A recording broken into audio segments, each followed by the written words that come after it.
ছোট্ট একটা mini park আছে, সেটার ভিতরে ঢুকছি। সময় থাকলে ব্যায়াম করে নেওয়া যেত, কিন্তু আমার হাতে সময় নেই। সবাই মোটামুটি ব্যায়াম করছে। আর এখানে একটা রেস্টুরেন্ট আছে। আমি এদিক দিয়ে ঢুকে এদিক সরাসরি বের হয়ে যাব এদিকে। সামনেও দোলনা জাতীয় কিছু আছে, একটা লায়ন আছে।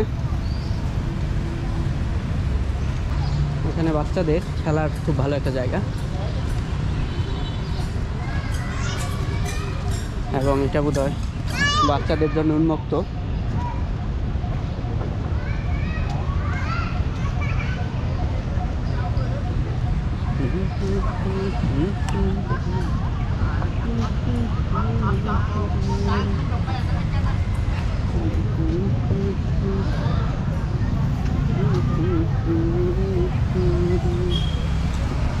এখানে খাবার দাবারও বিক্রি হয়।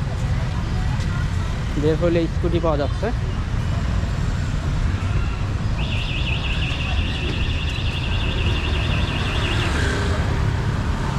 আমি এখান থেকে কিছু খেয়ে নেই।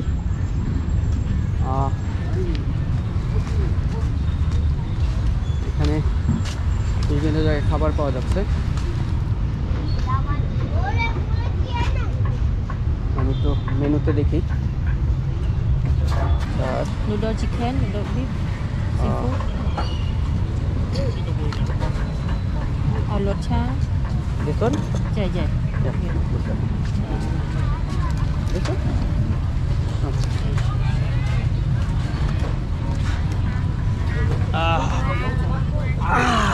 এই হচ্ছে এনভায়রনমেন্ট। এখানে বসে আমি খাবো। আমি অর্ডার করেছি এটা সি ফুড ফ্রাইড নুডলস। এটা হচ্ছে $3.75। দেখা যাক। আর এটা হচ্ছে খাবার এনভায়রনমেন্ট। এটা হচ্ছে আমি এখন যেখানে আছি, এই জায়গাটা হচ্ছে ওই রিভার সাইড রোডের ঠিক পাশেই এরকম একটা এনভায়রনমেন্টে খাওয়া দাওয়া করে সবাই। ভাবলাম আমিও বসে একটু খেয়ে নেই। আর খেয়ে দিয়ে আমি রিভার সাইডে একটু ঘুরতে যাবো। এখানে একটা পিলোর মতো আছে, আর সাথে সসের একটা জার আছে, যেখানে অনেকগুলো সস পাওয়া যাচ্ছে। এটা হচ্ছে একটা সস, এটা হচ্ছে টমেটো সস জাতীয় কিছু একটা হবে। এটাও টমেটো জাতীয় কিছু আছে, জানি না। এটা হচ্ছে বিট লবণ। আর এটা কি যেন দিয়েছে, এটা সম্ভবত লবণ হবে, নর্মাল লবণ। এটা মরিচ জাতীয় এক ধরনের চাটনি। এগুলো খাবারে ব্যবহার করা যাবে। আর এখানে স্পুন আছে, স্পুন আছে। আর এখানে স্পুন আছে বেশ কিছু। এখানে স্টিক আছে, তাহলে স্টিক ব্যবহার করা যেতে পারে। আমি স্টিক দিয়েই খাবো। খাবার চলে এসেছে, যদিও ছবির সাথে খাবারের কালারটা মিলছে না। যাই হোক, খাবার খাওয়া শুরু করি। স্টিক দিয়েই খাই।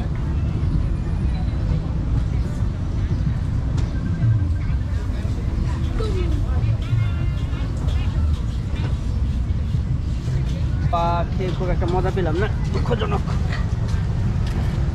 এই যে এই খাবারও ছিল, কি বলে নামটাই তো ভুলে গেলাম। অক্টোপাস, এই অক্টোপাসও ছিল আমার সি ফুডসের সাথে। আর এখানে ডিম আছে, শামুক আছে, শামুকও দিয়েছিল। মানে সি ফুডসের সাথে টোটাল সব রকম সি ফুড ছিল।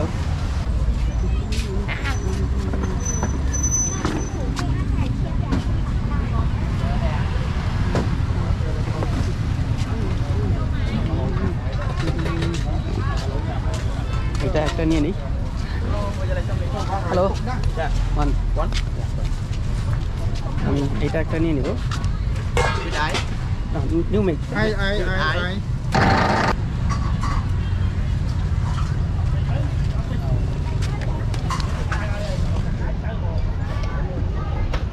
একেবারে ফ্রেশ,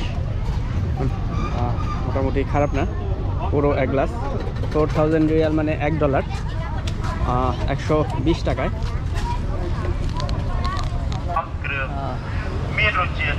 এখানে হচ্ছে ডিম, ভিতরে বাচ্চা আছে ডিমের, মানে বাচ্চা বের হয়ে যাওয়ার আগের যে অবস্থা এটা হয়তো বয়েল করে খাবে আর কি। আমি রিভার সাইডে চলে আসলাম। এই হচ্ছে এখানকার এনভায়রনমেন্ট। এটা একবারে শেষ মাথায়, সামনের দিকে গেলে আমি আরও ক্লাউড দেখতে পাবো।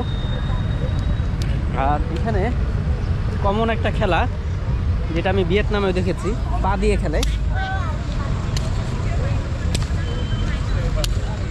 মানে এই খেলাটা এই ভিয়েতনাম এবং এই কম্বোডিয়ায় দেখলাম, এর আগে কোথাও আমি দেখিনি, এবং খুব নিখুঁত টার্গেট। এই দুজন ভালো খেলছে।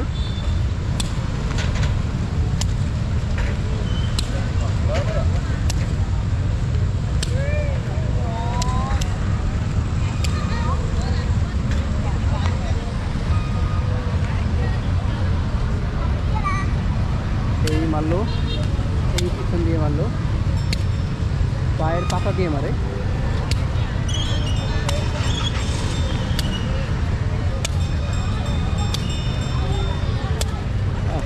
ভালো, ইন্টারেস্টিং।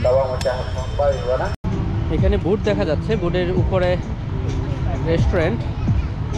আর এগুলো প্যাকেজ আকারে ঘোরায় কিনা আমি ঠিক জানি না। এখানে অনেক মানুষ দেখলাম মাছ ধরছে এভাবে বিভিন্ন জায়গায় বসে বসে। আর এখানে বোট যাচ্ছে, বিভিন্ন বোট। যে এইমাত্র একটা বোট ছেড়ে দিল, এমন একটা বোটে একটা বোট জার্নি করতে হবে। দেখা যাক কালকে কি করা যায়, কালকে আবার আসতে হবে এদিকে। নিচে থেকে উপরের দিকে উড়ে যাচ্ছে, সন্ধ্যা হয়ে যাচ্ছে। আর এখানে সিঁড়িগুলো এইভাবে পরিষ্কার করে। এখানে প্রচুর সিগারেট খেয়ে ফেলে এসছে।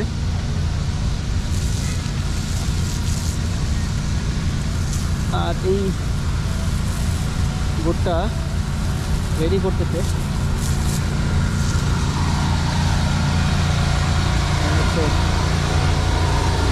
পানি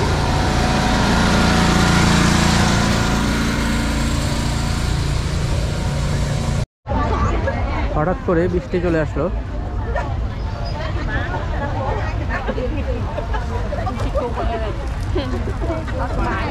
হঠাৎ করে বৃষ্টি নেমে আজকের বিকেলটা একেবারেই এলোমেলো করে দিয়েছে। এই জায়গা খুব জমজমাট ছিল, এখন অনেকটা বাড়ি ফিরে যাওয়ার মতো।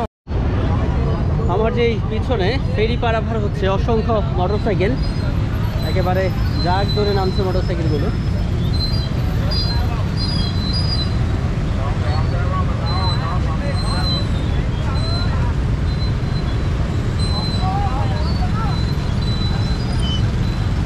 কিছুক্ষণের মধ্যে ভরে যাবে। আর দুইটা এদিকে আবার ওই যে দুইটা ফেরি আসতেছে মোটরসাইকেল বহন করে। আর এখানে সবই মোটরসাইকেল, মাত্র দুই চারটা গাড়ি চোখে পড়ে।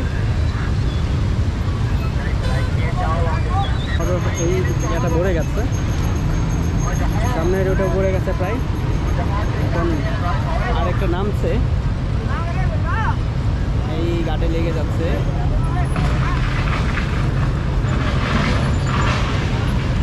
এবং ইয়াটা খোলা অবস্থায় চলে যায়,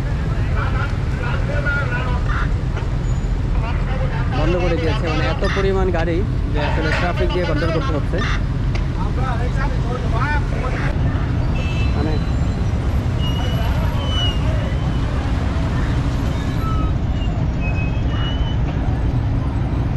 অনেকক্ষণ দাঁড়িয়ে দাঁড়িয়ে দেখলাম, এখন চলে যাই। ভাবলাম যে অনেক রাত পর্যন্ত থাকবো এখানে, বৃষ্টির জন্য পরিবেশটা জমজমাট নেই, তাই এখান থেকে বিদায় নিচ্ছি।